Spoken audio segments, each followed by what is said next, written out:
Hi everybody and welcome back to my kitchen. My name is Greta and I'm the dietitian at John Stoddard Cancer Center.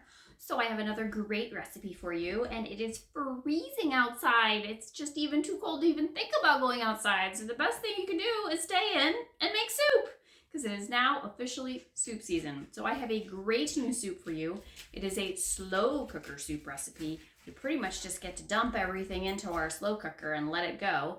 Not a lot of chopping, which is even better. When I first tested this recipe, I tested it in August when I had a lot of tomatoes in my garden that I was trying to figure out a way to use them. So this recipe is really nice because yes, when you have fresh tomatoes, you can use up fresh tomatoes for it, but you can also use canned tomatoes, frozen tomatoes, whatever kind of tomatoes you have on hand. So it is a slow cooker tomato and lentil soup. And it's going to be creamy, but we're not going to use any cream. We're actually going to use coconut milk, which is going to be maybe an exciting new ingredient for everybody. So I have in front of me, these are tomatoes from my garden, but I froze them. I froze them in Ziploc bags at the end of the season when I couldn't use them all up. I just pulled them out of the freezer, and if you just run them under some warm water, the skin falls right off. So this is about a pound of Roma tomatoes. I'm going to take my lid off here. So we're just going to kind of roughly chop these up. They're still even a little bit frozen, but we don't have to be too picky about them. Actually, when they're frozen, they're kind of easy to chop up. We're just going to sort of roughly chop.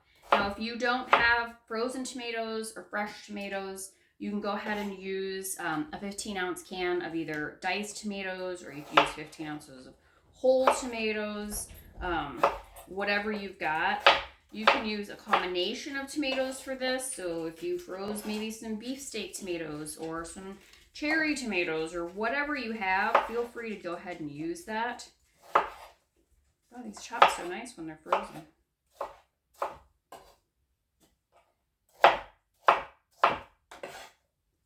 So nice to have some warm, cozy tomato soup on a freezing cold day. And I'm sorry I have restless dogs because one of my dogs has a nice big thick fur coat. The other one does not, so he does not last very long outside even with his coat, his jacket on. So today it is like 10 degrees, so it's even too cold for them to be outside. So we're all stuck inside today making soup.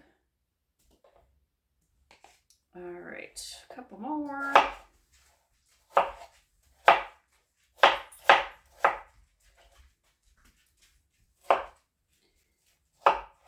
I tried this skin trick with the warm water. I found it on YouTube and I was like, is this really gonna work? Yes, it actually totally works. I was so impressed. I froze bags and bags and bags of tomatoes that I'm just going to rinse the skin off when I need them. All right, that's done. I'm gonna rinse my hands. All right, so to that, we are going to add 1.5, this is a 1.5 cup measuring cup of red lentils. These are the red lentils I use. I buy them from Target. They're readily available anywhere. They're not really red. They're more like a salmon color, kind of a peachy color, but it's just going to work well with the color of the tomatoes and with the cooking time. You can use other lentils. It just may not be as pretty with these pretty red lentils. We're also going to add either a can or about a quarter cup of tomato paste. I have a tube. So I'm going to go ahead and put my whole tube in. The tomato paste adds a really nice sweetness and richness to your tomatoes, especially if we're using frozen or canned tomatoes. We're not using a lot of fresh tomatoes. They may not have quite as much flavor as when they first came out of the garden. So this adds just more sweetness and richness to your tomatoes. Tubes are so easy. Just squeeze it in there. Every last drop. All right, it's in. Then we're going to add a sprig of basil. I got a couple little sprigs here. I'm going to throw those in. A teaspoon of dried oregano. Perfect. And a couple tablespoons of olive oil, extra virgin olive oil. There's not a lot of fat in this other than the olive oil we're adding right now in this couple tablespoons, and from the coconut milk. So that again adds a little bit of richness to our tomatoes. We are going to put in 5 cups of water. If you would prefer to use stock, you certainly could. I made it without because I wanted to test it and see what it was like without using stock, and it turned out great. So I'm just using water. We're gonna then add about 3 or 4 cloves of smashed chopped garlic to this. Once my garlic goes in, I'm gonna put the lid on it. I'm gonna set it on high for 4 hours. Then we're gonna come back, add a couple more ingredients, and it'll be done. So I'll see you in a few hours and we'll get it finished. See you then.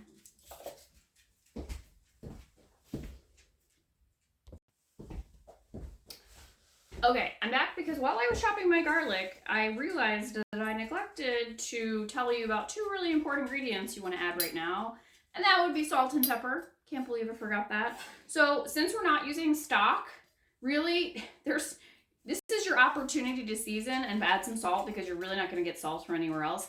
If you want to keep it extremely low sodium, you can skip it, but at this point, I would add at least a couple teaspoons of salt because this is our only real opportunity to do that and add seasoning. So I'm going to put that in. I'm also going to put a bunch of really good cranks of cracked black pepper in here. We can always adjust the seasoning again when we get done, but we at least want to flavor this layer while it's cooking. So that's an important one not to skip. So now we're seasoned. I am now going to put my lid on. My garlic is in there. My seasonings are in there. And now, lock them up. All right, I'm gonna get them started for 4 hours and I'll see you back then.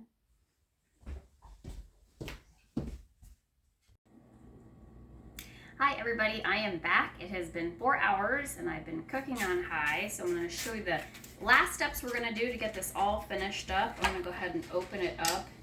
Mine is just boiling away. Oh, it looks wonderful. So we're going to take a whisk now because this is going to help break down the tomatoes and the lentils that we have in here. So just take your whisk in here and whisk this together, and you're going to see it instantly sort of start to thicken up. It smells so good from all that garlic and basil.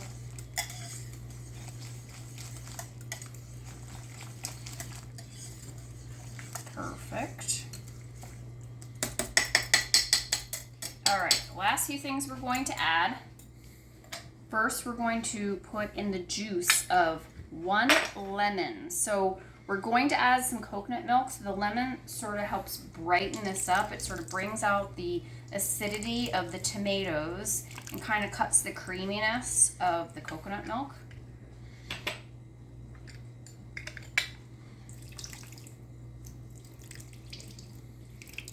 I know it sounds strange, but it really does work. It won't taste lemony, I promise. It just adds the acidity that it really needs. All right, then we are going to add, I've got about anywhere between 8 to 12 ounces of a fresh chopped tomato. So this time of year, tomatoes are not readily available, but you can still get pretty good quality and tasting cherry tomatoes or grape tomatoes. They actually still taste sweet and have good freshness to them. So I just kind of quartered up this was about 10 ounces of cherry tomatoes. This adds a little more texture, kind of makes, it a little bit thicker. And then the magic ingredient, so we're going to do coconut milk. So the original recipe called for heavy cream, which I was trying to make it a little bit more plant-based and add the creaminess without all the extra fat. So this you buy in a can. Don't buy the coconut cream, buy the coconut milk, unsweetened, make sure it's not sweetened. Shake it up before you open it because sometimes the fat and the liquid will separate. And we're gonna add about 3/4 of a cup of coconut milk. It doesn't taste like coconut. I know everybody gets nervous, like I don't like coconut, but I promise it doesn't taste anything like coconut. So I'm just going to measure out here about 3/4 of a cup of coconut milk. And pour that in. Perfect. And now for another fresh ingredient, I've got some fresh chopped basil here. I got a lot of this right out of my greenhouse. My basil plants, fortunately, are still producing. So there's some nice fresh chopped basil. Those basil stems that I put in there in the beginning, they're all broken down, so I don't even pick them out. I just let them be part of this. Just take the spoon, give it a stir. And as this cools, it will continue to thicken.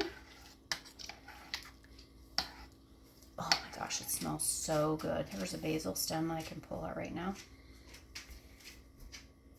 And you're just gonna serve this up nice and hot. If you want to, you could add some shaved Parmesan over the top. Right now it is vegan.